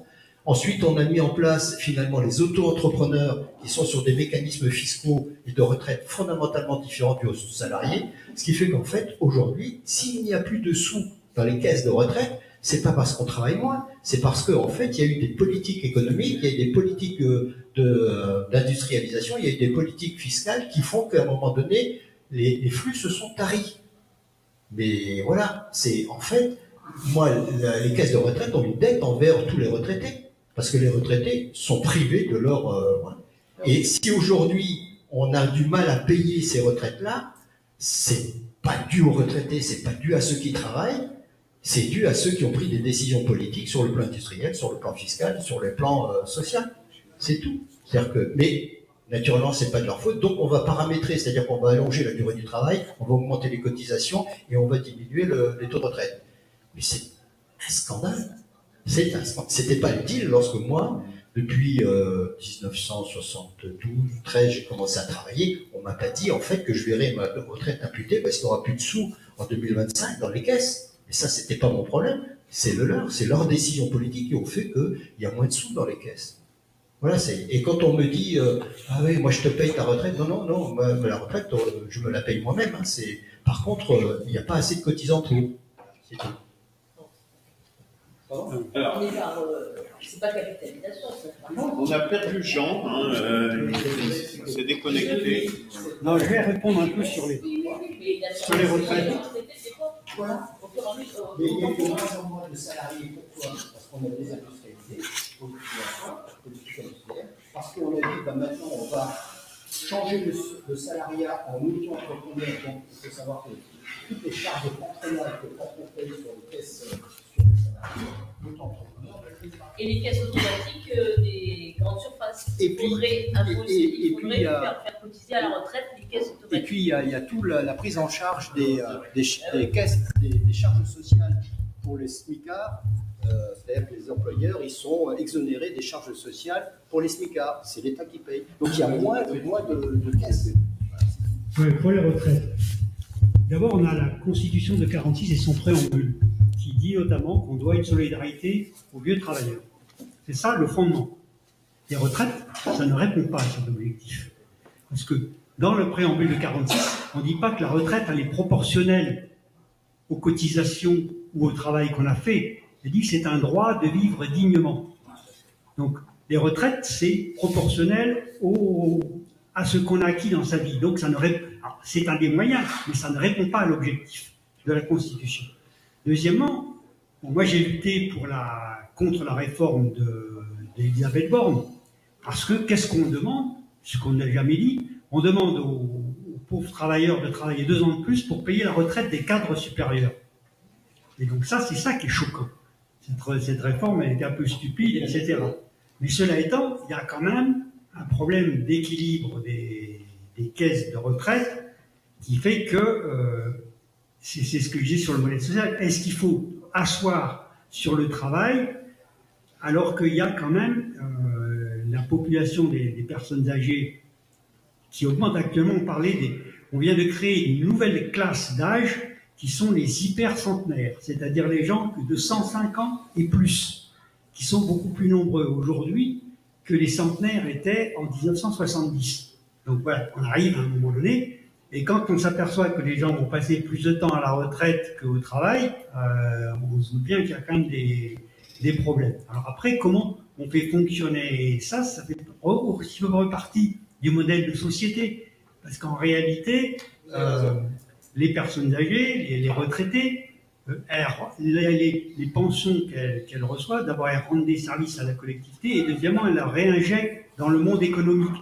Donc c'est-à-dire que c'est pas un puits sans fond, c'est pas quelque chose qu'on vient piquer pour mettre dans un puits sans fond. Et cela étant, il y a des équilibres, et puis il y a surtout d'énormes inégalités. Inégalités entre les hommes et les femmes de 25, supérieures aux retraites que dans la vie professionnelle. Moi, ma femme et moi, on avait à peu près les mêmes revenus, et j'ai une retraite de 30% supérieure à la sienne. Il y a quelle justification à ça, hein?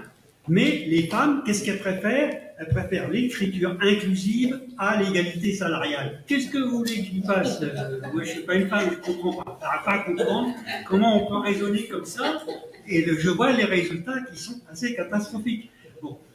Et il y a deuxièmement l'égalité dans le temps. Effectivement, ceux qui ont travaillé le plus durement perçoivent leur retraite le moins longtemps, etc. Donc il y a des mécanismes. Mais ça, c'est les modèles de société. Comment, à chaque âge de la vie, on peut s'épanouir? Il y avait quelqu'un, je suis dans un autre cercle, qui dit que la politique devrait permettre aux gens pas d'être heureux, mais de s'épanouir en gros dans leur travail, dans leur vie, etc. C'est ça qu'il faut essayer d'obtenir. Or, aujourd'hui, on s'aperçoit qu'on a des grosses difficultés qui sont les difficultés économiques et sociales, les difficultés environnementales qui sont réelles, même si parfois elles sont exagérées, puis les difficultés sécuritaires, le retour des empires, etc., qui font qu'on se sent... Il y a une grosse incertitude dans l'avenir. Moi, je dis aux gens, alors, les jeunes, les 3 catégories de jeunes, hein, les jeunes des campagnes, des villes ou des périphéries, ne se voient pas d'avenir, ils ne voient pas un avenir. Par exemple, les gens des campagnes, ils aiment leur campagne, mais ils savent que leur avenir se passera en ville. Alors, on me dit, oui, il y en a 1% qui vont rester dans les campagnes. Oui, c'est vrai, mais moi, je pense aux 99% des autres.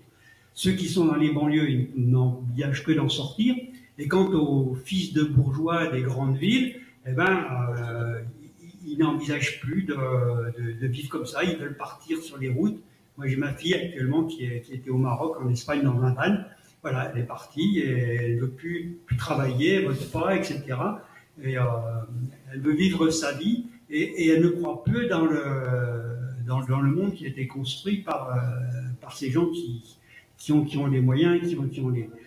Donc il faut redonner des espoirs aux jeunes, aux générations, dans une certaine société, un modèle de société où ils aient envie de s'épanouir et de faire ce qu'il faut, c'est-à-dire de travailler, de contribuer, et de donner et de recevoir.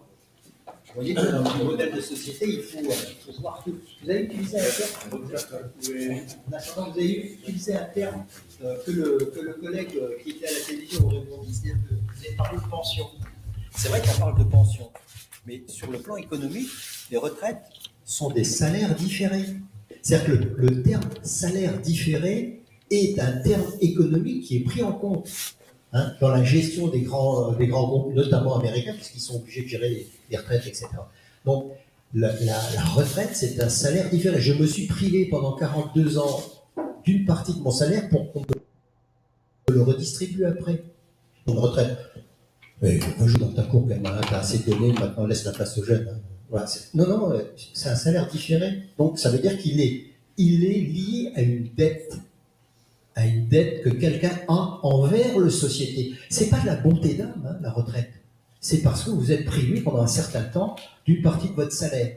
Donc, ça veut dire que c'est bien un salaire différé. Le malheur, c'est que c'est les jeunes, c'est la répartition, c'est les jeunes qui payent pour nous. Mais c'est des circuits financiers qui sont indépendants de la dette. Il ne faut jamais confondre la constitution de la dette et l'extinction de la dette. C'est deux modalités différentes. Et l'extinction de la dette, c'est des flux financiers qui sont dépendants des politiques menées par les gouvernants. Et qu'est-ce qu'ils vont faire? Eh ben, ils vont dire, tu vas travailler un peu plus longtemps, ta retraite sera moins importante, et puis c'est pas 141 ou 160, je ne sais plus combien il y a de trimestres qu'il faut maintenant, etc. Voilà. C'est-à-dire qu'on va taper sur le même, alors que finalement, l'erreur, elle vient d'ailleurs. Bon, je me tais là, parce que sinon j'ai... Qui c'est qui veut parler?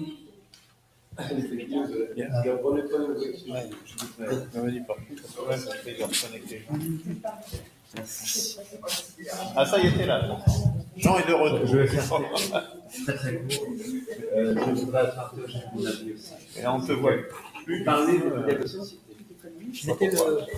Chez moi, on parle de modèle de société. Chez moi, je suis en contact avec des sur Facebook, sur YouTube, etc. pour partager mon avis de modèle de société. Et pardon, excusez-moi. Le problème, il faut aller à la racine du mal, beaucoup plus haut que ça. Monsieur parlait, il est parti.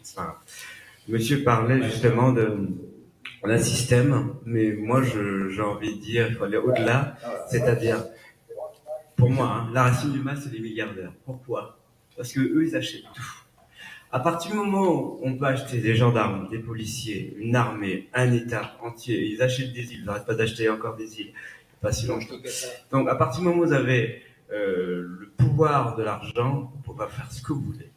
Et monsieur parlait de retraite, mais le retraite, je suis pour la retraite, le modèle social de retraite, oui, mais le problème, c'est que si on remonte la racine du mal, c'est que le pouvoir de l'argent, même vous achetez les retraites, vous êtes cuit parce que c'est eux qui imposent les lois, c'est eux qui dictent les lois dans différents pays. Donc c'est pour ça, moi, ça me paraît difficile, ce que vous dites tous, moi je suis d'accord, mais il faut aller au-delà, et moi je pense que, là on parlait il n'y a pas si longtemps, il y a quelques mois, la France est sous tutelle.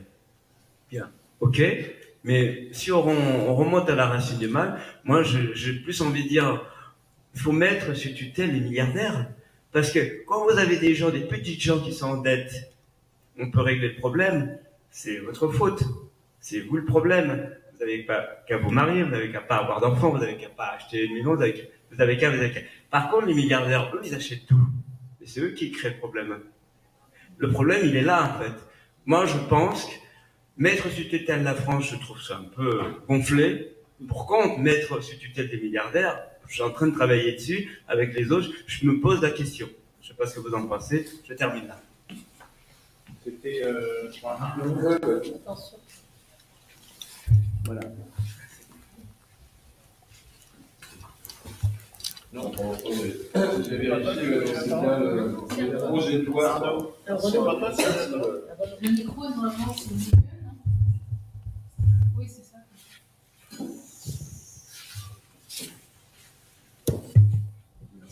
Merci Jean-Claude.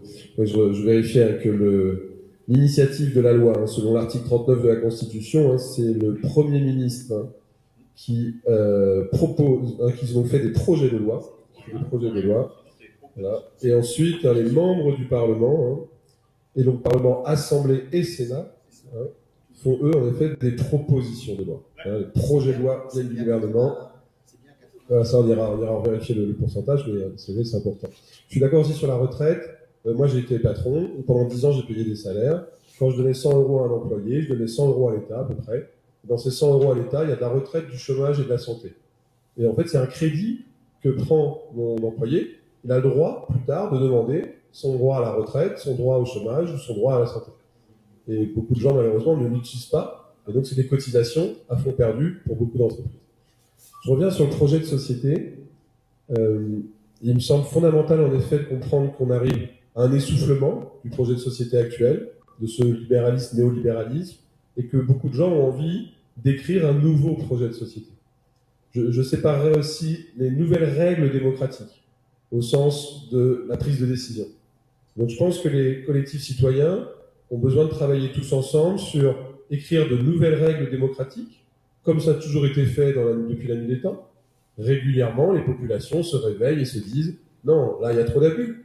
Là, le système ne correspond pas. » Donc, il est temps qu'on se prenne en main et qu'on se dise « Allez, abolition de la monarchie, allez, mise en place d'une première république, d'une deuxième république. » Et naturellement, je pense qu'on arrivera, et je l'espère, dans une dynamique joyeuse, dans une dynamique positive, hein, de porter l'espoir qu'une nouvelle sixième république ou première démocratie va arriver. Et mettons-nous tous autour de la table pour écrire sur cette feuille blanche tous ensemble. Et là-dessus, je vais signaler 2 initiatives, notamment celle de la Convention citoyenne sur la démocratie, hein, qui est dans la continuité de ce qui a été fait sur la Convention citoyenne pour le climat et celle pour la fin de vie. Donc c'est 200 citoyens tirés au sort, hein, qui siègent pendant 6 mois au CESE, hein, le CESE qui est la 3e assemblée en France, hein. Et pendant ces 6 mois, ils consultent les avis de la population, des avis d'experts, ils débattent, ils formulent, ils proposent. Et à la fin, ils doivent être en capacité de présenter des nouvelles solutions démocratiques pour la France. Ce sera lancé notamment au mois de septembre, le samedi 26 septembre, à un théâtre de la Madeleine à Paris. Ils vont appeler ça les États généraux de la démocratie. Et plusieurs dizaines de collectifs travaillent à ça, pour réécrire ensemble cette nouvelle constitution ou cette modification du système actuel. Voilà, et dernier point sur ça, il y a un collectif qui s'appelle Démocratie ouverte, qui a déjà formulé 20 propositions concrètes, ils font ce travail depuis longtemps, sur ces nouvelles règles démocratiques. Voilà, je repasse la parole, mais j'aime aussi cette notion de nouveau modèle de société. Après le libéralisme, qu'est-ce qu'on met? Qu'est-ce que le citoyennisme? La notion du travail, la notion... voilà, c'est le sujet aussi avant. Bien. Donc, on avait 1h30, donc on arrive au terme de cette... Ah, tu voulais parler? Bon. On s'est dit très dernière intervention. Ouais, on finira à 13h. Oui, tout à l'heure, on a... Bon, bah alors on continue. Il a été évoqué la sécurité sociale. Moi, je trouve que si, au moment de sa création, c'était quelque chose un bel outil, il est complètement perverti aujourd'hui. On voit bien qu'il sert Big Pharma. Parce que, voilà, quand on peut se soigner de manière un peu plus alternative, un peu plus naturelle, il n'y a pas de remboursement. Pour les ostéopathes, l'ostéopathie par exemple, qui est reconnue quand même, il n'y a pas eu de décret d'application des remboursements des séances d'ostéopathie. Et puis on voit bien aujourd'hui, c'est un petit peu l'évolution, c'est on va accepter de financer des opérations de transformation de sexe, de changement de sexe, alors que on devrait s'attacher à, je sais pas, en dentaire, faire encore mieux que ce qu'on fait. Voilà, donc pour les sans dents, comme il disait. Donc voilà, c'est pour l'instant. Moi personnellement, cet outil-là, il me sert peu, et enfin, je vois autour de moi des gens qui, effectivement, auxquels il me sert peu. Il faut vraiment. Alors, et ça pose la question aussi parce qu'il y a un projet de sécurité sociale alimentaire, et ça pose la question de qui, je cherche le terme, enfin, qui ont, comment ça s'appelle, enfin bref, à qui on va, vers qui on envoie et pour qui on rembourse, pour quelles prestations on rembourse par le biais de la sécurité sociale ou la sécurité sociale de santé ou la sécurité sociale alimentaire. Non, merde, je trouve pas le terme. CMU. Non, pas le cautionnement, mais bref. Pour la sécurité sociale alimentaire, je ne sais pas, peut-être vous n'en avez pas encore entendu parler, mais c'est un projet où chacun cotiserait selon ses moyens et non, sécurité sociale alimentaire. Chacun cotiserait selon ses moyens et recevrait, et tous les citoyens recevraient environ 150 € par mois pour acheter des produits de qualité, des produits, puisque la santé commence par son alimentation, pour avoir accès, et donc ça permettrait aussi de développer l'agriculture biologique, enfin bon voilà, les réseaux locaux. Chacun aurait une dotation par mois de 150 € pour acheter des produits de qualité. Et le conventionnement, voilà, c'était le terme que je cherchais, le conventionnement. Et donc après, là, ça pose la question, il faudra décider ensemble qui seront conventionnés, parce que j'ai participé à un atelier l'atelier paysan, une structure qui présentait ça, et en fait, il disait au début, il ne faudra pas s'empêcher de conventionner éventuellement Auchan, enfin des grandes surfaces, mais par contre, on pourra rembourser pour des achats. Cette aide servira à acheter des produits sains dans ces grandes surfaces, si c'est possible. Mais voilà. Mais donc ça pose la question du conventionnement. Et aujourd'hui, la sécurité sociale est complètement pervertie à ce niveau. C'est la vache à lait de Big Pharma, pour moi. Merci. Alors, si vous voulez bien, on va quand même conclure. Hein, c'est pas la peine de faire une séance de 2 heures. C'est long pour tout le monde. Donc, je propose qu'on fasse donc un dernier tour de table. Donc, je propose que tu commences, Jean, et puis après Pascal, et puis je conclurai en dernier. Vas-y, Jean. D'accord. Bon, là, je suis revenu, donc j'espère que tout le monde m'entend bien. Mais on ne te voit plus. Bon, je suis désolé, là, la caméra marche, mais bon. Quoi qu'il en soit, bon, je reviens sur ce qui vient d'être dit, bon, le problème de sécurité sociale, c'est coopératif, tout ça, mais le problème, c'est que malheureusement, je crains que vous me reproduisiez ce que fait notre gouvernement, que font nos gouvernements successifs depuis des années, c'est-à-dire que vous ayez changé un certain nombre de choses sans avoir le pouvoir de le faire. Vous avez les gouvernements qui vont vous dire, et à chaque campagne électorale, ils nous font tout, on va régler l'immigration. Ben non, on ne va pas le régler, parce qu'ils ne peuvent pas le faire, parce que ça relève des prérogatives des lois européennes. Donc, ça ne sert à rien. Vous voulez changer le problème de fonctionnement de la sécurité sociale, c'est très bien, mais vous n'avez pas le pouvoir de le faire pour l'instant. Il me paraît prématuré de s'inquiéter pour l'instant de ces détails-là. J'appelle ça des détails, il y en a des milliers comme ça. Il y a la sécurité sociale, mais il y a bien d'autres choses. L'impôt. L'impôt, est-ce que vous savez par exemple que le fisc est dans l'illégalité la plus totale depuis 77 ans, 75 ans. Que l'impôt sur le revenu est totalement illégal. Et ça, c'est très simple, hein, c'est des textes. Je m'appuie juste sur la loi. La contribution aux finances publiques, article 14, déclaration des droits de l'homme et des citoyens. La contribution aux finances publiques doit être librement consentie. Est-ce que quelqu'un dans cette salle a déjà vu le fisc lui demander son avis, est-ce que vous voulez bien payer? Ah non, il l'exige et il le prenne. Deuxième point, article 4, la Convention européenne des droits de l'homme interdit l'asservissement. Et si on vous exige toute ou partie du prix de votre travail sans votre consentement, comment ça s'appelle si ce n'est pas de l'asservissement? Alors les petits malins vont dire, ouais, mais attends, l'asservissement, c'est le travail forcé, personne ne se pense à travailler. Ainsi soit-il. Moi, je tombe à ce moment-là dans le code pénal, parce que d'accord, j'ai le droit de travailler à condition que je paye, ça s'appelle l'extorsion, c'est l'article 321-1 du code pénal. Et troisième point, l'administration fiscale s'appuie sur un texte qui s'appelle le code général des impôts. C'est pas trop parce que ça, c'est pas une loi, c'est un décret qui a été promulgué le 6 avril 1950. Et la cerise sur le gâteau, donc c'est un décret donc, de l'exécutif, donc en violation de la Constitution, puisque ça relève du législatif normalement. Et la cerise sur le gâteau, c'est que ce décret, à ce jour, on y est aujourd'hui le 12 avril 2025, ce décret n'a toujours pas été ratifié par le Parlement. On a un problème, là. On a un problème global.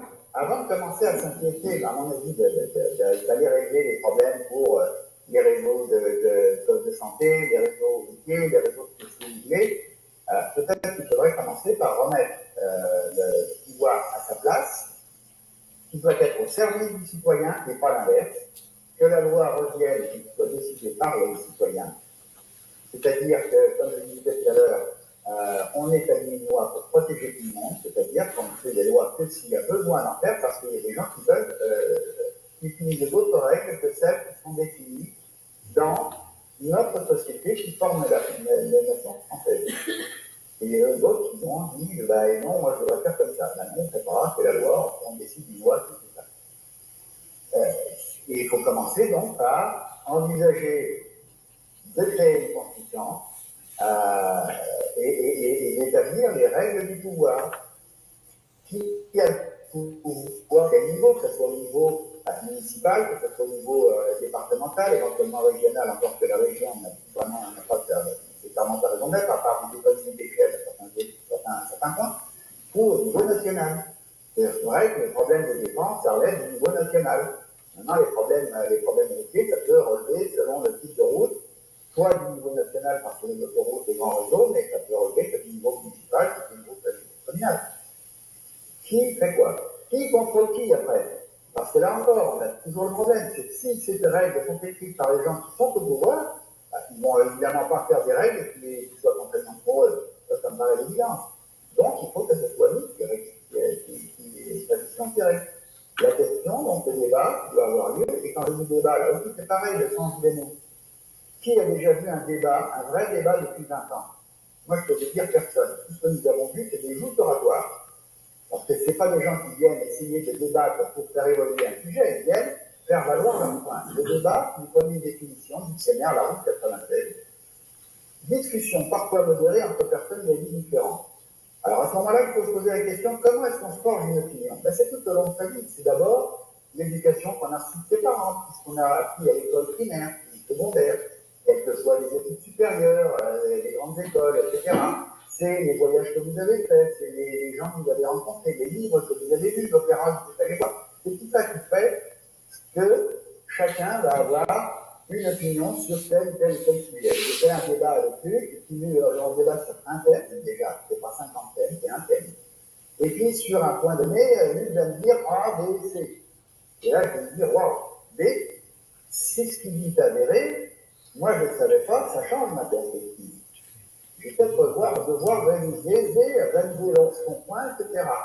Et puis moi, je vais dire, sur ce même point, ben moi, je pense plutôt comme ça parce que X, Y, Z. Et lui va dire, oui, mais Z, attends, il faut vérifier. Donc, ça veut dire que le débat, c'est, on élargit la base de réflexion parce que il sait des choses que j'ignore, je sais des choses qu'il ignore. Le débat, pour qu'on vive en commun, en harmonie, tous ensemble, il faut qu'on parte sur une base de réflexion commune. Donc, on veut commencer par établir des vrais débats, un thème, qui ne se termineront pas obligatoirement sur une seule session parce qu'on va arriver sur des blocages, parce qu'un tel a soulevé un argument, parce que son parcours de vie fait qu'il sait tel point, et on va devoir éventuellement le valider.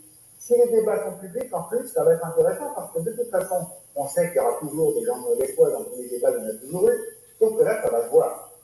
Donc les gens, globalement, ne les suivront plus, et on va suivre ceux qui restent de bonne foi et qui vont honnêtement dire non, c'est la vie de ma position.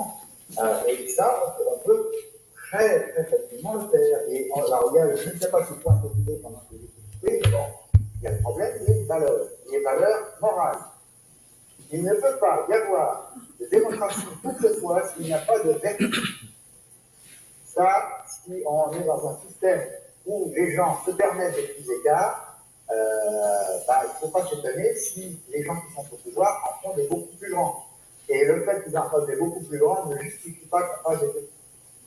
Donc, si on veut une démocratie saine, il faut de la vertu, il faut qu'on soit tous exemplaires. Chacun, individuellement, doit se remettre en question. Le premier adversaire qu'on a, il est dans un miroir le matin quand on travaille, quand on va se maquiller. Et après, on doit essayer d'avoir des perspectives un petit peu larges, de prendre des problèmes à une échelle plus large éventuellement pour arriver après à ajuster tel détail et tel détail sur tel détail. Voilà, je pense que c'est pas grand-chose à dire de plus. Merci Jean de cette conclusion. Pascal? J'essaierai de faire à peu près la même conclusion. En fait, comme j'ai introduit finalement ma présence ici, je ne suis pas venu ici pour vous donner une solution, un outil particulier pour la démocratie directe. C'est en fait poursuivre, c'est plutôt une méthode que vous avez mis aujourd'hui, à savoir réunir des gens autour d'une table ronde pour discuter, débattre d'un certain nombre de points. C'est ça qui est important, et de trouver finalement la méthode qui nous permettra, de nous rassembler sur effectivement les éléments sur lesquels nous sommes d'accord, et travailler et investir là-dessus, et puis essayer d'analyser les raisons sur pourquoi sur telle et telle chose nous ne sommes pas d'accord, et voir comment on peut se rapprocher de ça. Mais ça veut dire aussi qu'en fait, le débat doit être libre, mais il doit être plein et entier. C'est-à-dire qu'en fait, on voit bien que la démocratie, c'est pas simplement un outil. La démocratie, c'est finalement un mécanisme très complexe. Et si vous ratez un de ces éléments-là, vous risquez de faire fausse route. Donc le problème, c'est d'aborder tous les problèmes sur le plan idéologique, sur le plan politique, sur le plan déontologique. Voilà, c'est ça la démocratie, la République politique, comment dirais-je, ainsi que le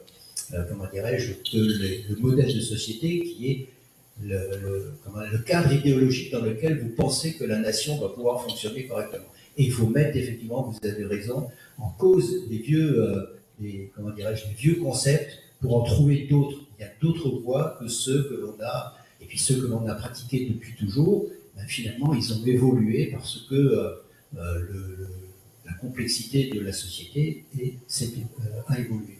Alors, pour les réseaux sociaux, vite fait, puisque j'ai le chat micro, en fait, le problème, il est le suivant, c'est certes, l'État manipule les médias et les réseaux sociaux, mais c'est aussi les médias. Voilà. Vous avez les milliardaires qui possèdent. Oui, je veux dire, beaucoup d'États ne sont pas composés que de citoyens. Beaucoup d'États sont à la main, il l'a dit, de régimes autoritaires. Donc il y a beaucoup, effectivement, de fake news qui vient de corps constitués internes et externes. Ça peut être les médias. En fait, le problème, c'est méfiez-vous des réseaux sociaux comme vous vous méfiez des médias. Faites-vous votre propre jugement sur les choses et ne vous laissez pas embringuer sur finalement des situations qui risquent de vous paraître un peu à la fin antinomiques par rapport à ce que vous pensez. Voilà. En tout cas, je vous remercie de m'avoir invité. Merci à vous deux. Bon, je vais terminer. Je vais quand même reprendre un certain nombre de points qui ont été dits, parce qu'il me semble important de préciser avant qu'on se quitte, ou on se quitte pas vraiment, sur les notions de convention citoyenne dont tu as parlé tout à l'heure, et de certains mouvements qui existent. Je dirais qu'il faut quand même être assez vigilant, parce que la crise démocratique, nous la constatons, mais le système la constate aussi. Et ils ont aussi un certain nombre de leurs agents qui travaillent sur un renouvellement démocratique et sur lesquels il faut être vigilant, parce que c'est pas du tout la même chose à laquelle ils veulent nous envoyer qu'une réelle, vraie première démocratie. C'est un premier point. Je pense qu'il faut être aussi un petit peu vigilant quand on regarde les différentes manifestations. Sur l'action des forces, on a parlé de l'action des forces sociales, je pense que la sécurité sociale pervertie, oui. C'est-à-dire que la sécurité sociale a été une idée extraordinaire tout à fait au départ, mais on s'aperçoit que les forces, au fil du temps, s'exercent et finissent par pervertir quelque chose qui pourtant était sans doute extrêmement vertueux à l'origine, avec un fonctionnement paritaire. L'État a pris la main mise dessus, ce qui permet justement de plus en plus d'avoir les forces, les lobbies qui puissent s'exercer plus facilement. Et donc on voit bien que les forces, si on ne les canalise pas, elles finiront d'une manière ou d'une autre par s'exercer. Ça, c'est vraiment, pour moi, c'est fondamental. C'est ce pourquoi souhaitait faire cette table ronde autour de démocratie et modèle de société. Pareil, vous avez cité le critère d'évaluation de la démocratie. Moi, je remets extrêmement en cause, si vous voulez, ce critère. Par exemple, vous avez cité un exemple sur l'indépendance de la justice. Est-ce que la justice doit être indépendante?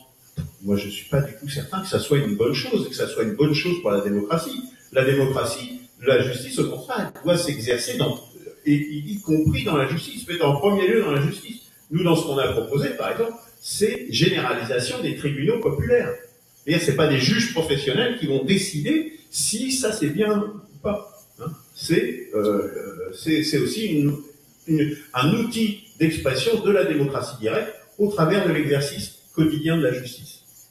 Chose qui diminue aujourd'hui, puisque les tribunaux populaires, qui sont les cours d'assises, voient leurs prérogatives et leur nombre diminuer sans cesse en France. Sur la question des deux classes dont parlait Jean, qui disait il avait une crainte sur le fait que ça fracture un modèle avec deux classes sociales qui s'opposent et qui coopèrent en permanence.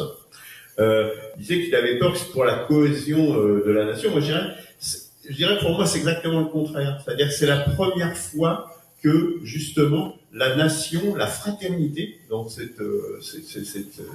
triptyque liberté, égalité, fraternité, ça sera justement au travers de la fraternité que les éventuelles divergences entre ces deux classes seront tranchées par référendum, et ce qui fera qu'on va l'accepter, ça sera justement cette fraternité qu'on fait nation ensemble. C'est à ce moment-là, à chaque fois, ça sera une communion quelque part de quand ces classes ne sont pas d'accord, référendum, et c'est la totalité du peuple qui tranche ces éventuels désaccords, et c'est plus un milliardaire ou un groupe Bilderberg ou je ne sais qui dit non, on va aller dans cette direction. Je pense que ça me semble au contraire très vertueux, mais bon, c'est intéressant, ça. Un petit point sur la durée de vie qui augmente, les centenaires, etc. Faut pas oublier que depuis les années 50, la productivité a été multipliée par je ne sais combien. Je crois qu'ils avaient fait le chiffre, quelque chose comme par 100. Hein. On peut regarder les émissions de Jean Covici, notamment avec la consommation d'énergie, qui montre que la force musculaire qu'on utilisait avant, que ce soit des animaux ou des hommes, a été transformée par des machines qui sont extrêmement puissantes. Et la productivité, c'est aussi quelque chose qu'il faut tenir compte et qui fait qu'on peut vivre, partir au même âge à la retraite et vivre plus longtemps à la retraite, justement, parce qu'il y a des substituts qui viennent par les augmentations de la productivité. Sur le point qui me semble essentiel, c'est l'avant-dernière chose que je voudrais dire, le contrôle. Le mot contrôle a été prononcé plusieurs fois. Je crois que dans une démocratie, pour une vraie démocratie, autant la démocratie directe, l'exercice du pouvoir direct semble difficile, Pascal en a parlé, à un moment donné, il va y avoir forcément des leaders, des dirigeants qui vont se mettre en place. Et donc, y compris quelqu'un comme Christian Leroux, qui a également rédigé une constitution en nouvelle démocratie directe, il pense que c'est le contrôle qui est en fait la clé. Il faut que ça soit la clé. Et là, on retrouve la notion de justice, dont on parlait à l'instant. C'est là où le peuple, en fait, il peut exercer son contrôle. C'est-à-dire par son pouvoir, par le contrôle. Il contrôle en contrôlant les entrants et en contrôlant les sortants. C'est le modèle client-fournisseur, au fond. Hein. C'est un modèle relativement connu par les entrepreneurs. Je contrôle ce que je demande à mon fournisseur, en l'occurrence ceux que j'ai mandatés, et à la fin, je contrôle ce que le fournisseur il m'a produit à la sortie et si ça me convient. Donc, c'est un modèle qu'on connaît, qui marche pas mal, et sur lequel, justement, on pourrait s'inspirer, et je pense que la vraie démocratie directe, quelque part, c'est la démocratie qui gère le contrôle, qui tient tout le pouvoir, le pouvoir le plus important est concentré, y compris le pouvoir des forces coercitives, c'est-à-dire des gens qui ont la force armée, y compris manu militari. C'est à ce niveau-là que ça doit être, et puis au niveau du gouvernement. Et ça change absolument toute l'architecture du fonctionnement des institutions. Et puis, je terminerai sur une note moins optimiste, si, enfin, sur quelle voie, comment il faut essayer de s'orienter. Je dirais, je pense que la fuite, enfin moi je vois la fuite en avant de votre fille, hein, excusez-moi peut-être de l'interpréter de cette façon-là, qui part voyager. Moi, il y a beaucoup de jeunes effectivement qui partent comme ça, qui ne croient plus au modèle, qui ne croient plus à la société, qui voient qu'elle est en train de se casser la gueule et qu'ils profitent de la vie tant qu'ils peuvent profiter de la vie, quoi, puis c'est tout. Et donc ils s'investissent pas dans le changement. On voit bien ici, la moyenne d'âge, on est que des vieux quasiment. Hein. Il y a peu de jeunes. Et puis la mise sous tutelle. La mise sous tutelle des captés, ça me semble assez difficile. Donc, moi, je pense qu'on a effectivement besoin d'un nouvel espoir pour pas que ce phénomène se généralise complètement. Nous, on a des gamins, on voit bien qu'ils s'intéressent pas à la politique, ça les intéresse pas du tout. Ils sont complètement à côté. Hein. Vous n'êtes pas une exception, quoi, je veux dire. Après, moi, je pense qu'à un moment donné, c'est aussi, il faut proposer une voie à suivre. Et je pense qu'on a un vrai débat, un autre débat, peut-être, à ouvrir, c'est est-ce qu'il faut proposer que du contenant ou est-ce qu'il faut proposer du contenu? Et des gens comme le secrétaire général de l'APUC, l'Association pour une constituante ici, ou Nathalie Douski, qui valide, je crois, pour le RIC constituant, proposent du contenant. C'est-à-dire des modalités, justement, pour avancer, pour dire comment est-ce qu'on va faire pour s'en sortir. Ok, moi je suis pas contre, mais je crois que ce qui est nécessaire à un moment donné, c'est de remplir ce contenant par des propositions, alors ça peut être complémentaire, hein, mais par des propositions en disant, nous on pense qu'il faut aller dans cette voie-là, dans cette direction-là, et je pense que c'est que par ces propositions qu'on arrive aussi à redonner un espoir à une jeunesse qui n'en a plus. C'est bien, c'est une note positive pour terminer. Merci. Merci Jean. À bientôt.